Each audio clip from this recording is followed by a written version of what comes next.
Number 5. Chiddingfold. Chiddingfold is a village with a population of 2,162.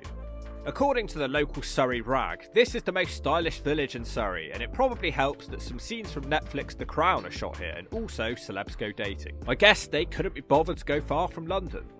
This is a surprisingly big place. It has a fair amount of amenities, but they're all very spread out. The place did feel a bit disjointed, but the nicest bit was around the village green area.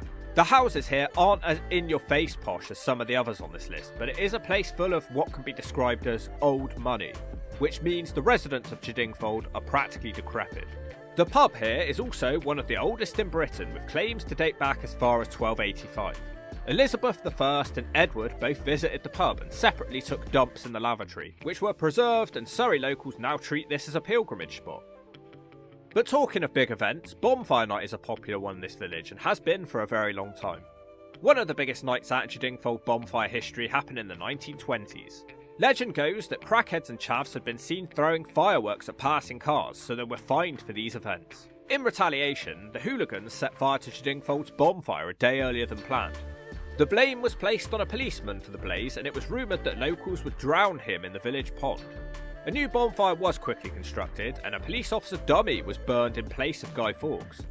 Locals proceeded to smash up their village and threw fireworks at police. In the end, 250 police officers from around London were drafted in to calm down the situation.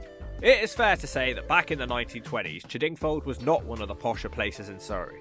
Chiddingfold was also previously home to a recording studio for the Stranglers, who back then were hilariously known as the Chiddingfold Chokers.